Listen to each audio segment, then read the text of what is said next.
Bom, veja você, a história é a própria identidade nacional. O que é a identidade nacional? É a memória coletiva de feitos realizados em comum que dão às pessoas um senso da retaguarda das suas próprias vidas, da origem dos seus valores, sentimentos, etc, etc. O ser humano não foi feito para ele ser, cada um que nasce, ser um novo Adão no paraíso, que surge do nada, né? Surge pronto e se faz a si mesmo. Isso é absolutamente impossível para o ser humano. Você vê, de todas as espécies animais, aquela que mais depende do aporte da geração anterior é o ser humano.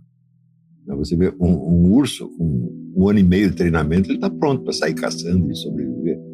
Um urso, um lobo, um leão. Não. O ser humano não, ele precisa ser acompanhado até os 18 anos de idade, não tem outro jeito. Então, isso quer dizer que todos os instrumentos de que ele vai dispor para lutar pela sua vida, para fazer a sua vida, ele recebe do quê? De um negócio chamado cultura. O que é a cultura? O conjunto dos bens intelectuais acumulados, intelectuais, artísticos, históricos, etc, etc. Se isso não é passado para ele, ele não sabe onde está. Ele está perdido no espaço e no tempo. O que significa, por exemplo, uma decisão popular, digamos, uma eleição, onde cada um que participa não tem nenhum ponto de contato com os outros. É um átomo solto, cheio de ideias malucas que são totalmente subjetivas, idiosincráticas. Certo? Então, todas as preferências deles são arbitrárias, todos os sentimentos são puramente histéricos, quer dizer, feitos na base da autopersuasão, né? O histérico, ele não raciocina do olho para o cérebro, ele raciocina da boca para o ouvido. Porque ele não acredita no que ele vê, ele acredita no que ele mesmo diz. Ele fala primeiro, acredita depois, daí continua acreditando. E funciona por reciclagem de estupidez. Então, uma massa de histéricos, assim, de pessoas incultas e histéricas, bom, nunca pode tomar a decisão certa e nunca pode orientar a sua vida de maneira frutífera. Se você observa o chamado debate público nacional, a primeira coisa que chama a atenção é o seguinte: nós estamos num país que tem 2 problemas urgentes. O primeiro problema são 70 mil homicídios por ano.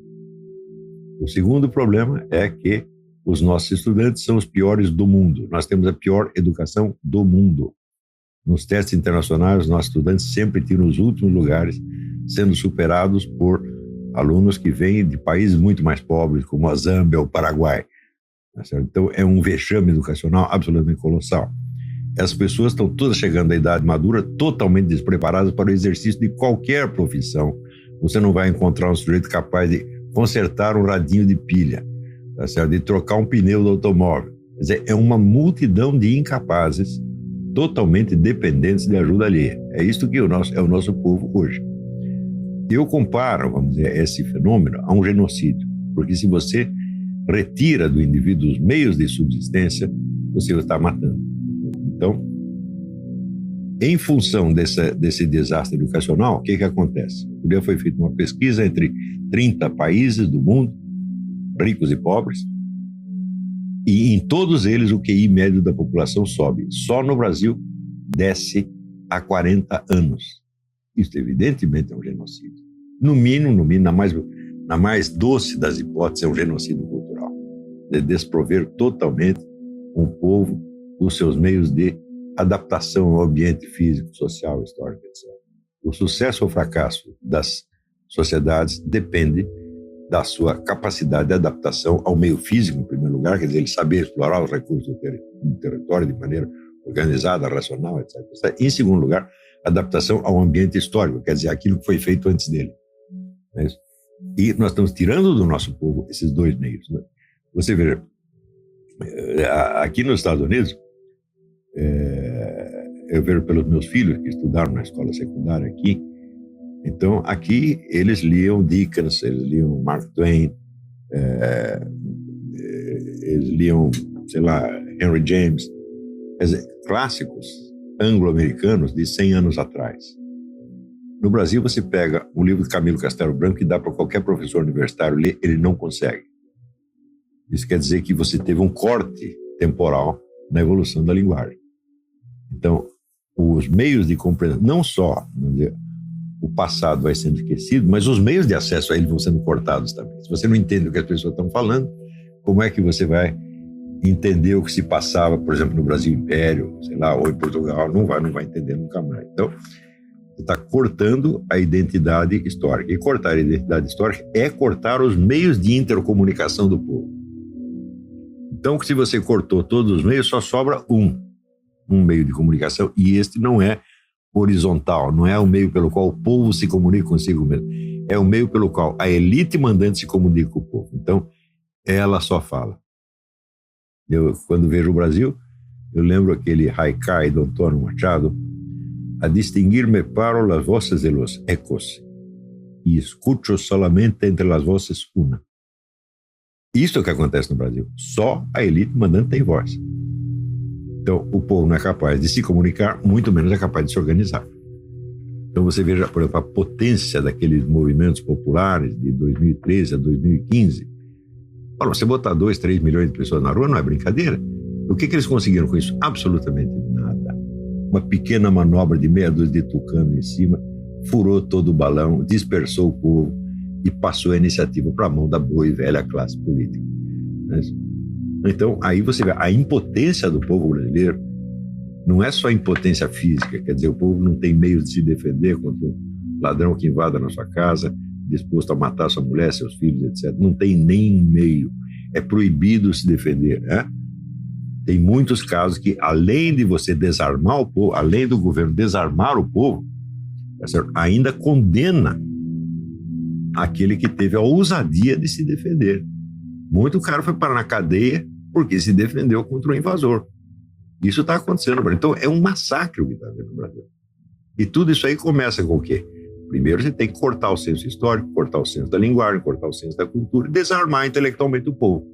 Depois que você o desarma intelectualmente, você desarma fisicamente, desarma economicamente, pronto, ele está acabado. É isso que está acontecendo. Agora, o pior é o pessoal que se acha de esquerda, revolucionário, etc., que está colaborando com tudo isso. Por eles deviam ser os primeiros a se revoltar, se eles levassem a sério os próprios valores que eles proclamam, liberdade, igualdade, etc., etc., eles estariam defendendo o povo contra esta elite que, na verdade, os financia. Os financia e dirige. Né? Isso aí não está acontecendo só no Brasil. Você veja que, em todos os casos onde houve um genocídio, o genocídio foi antecedido por um genocídio cultural. Você vê a história da Ucrânia, né? Primeira coisa que os soviéticos fizeram lá foi proibir os símbolos nacionais, foi obrigar os negros a falar em russo em vez de ucraniano e assim por diante, né? E você vai cortando, então, a cultura e o povo fica desarmado, ele perde a sua identidade. O que é identidade? É aquilo que faz com que você se sinta mais parecido, tá certo, com o seu vizinho do que com um cara que vem da Alemanha ou da Conchinchina. Então você se reconhece, são seus compatriotas, que têm a mesma pátria.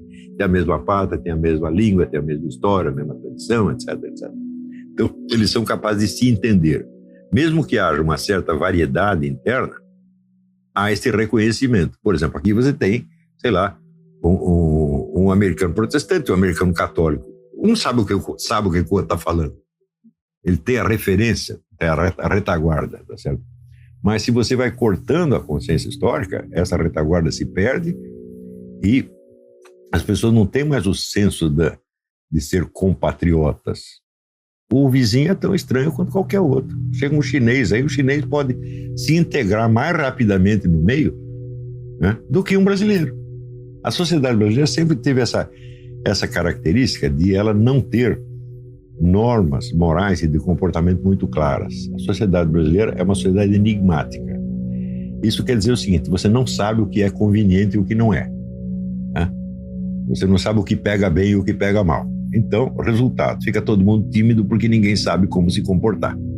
Todo mundo quer ser aceito, quer ser amado, etc. Bom, mas eu estou aqui nesse meio, não conheço ninguém, eu sei lá o que eu devo falar, o que eu não posso falar. De repente eu falo um treco que ofende todo mundo, tá certo? Então ficam todos isolados e tímidos.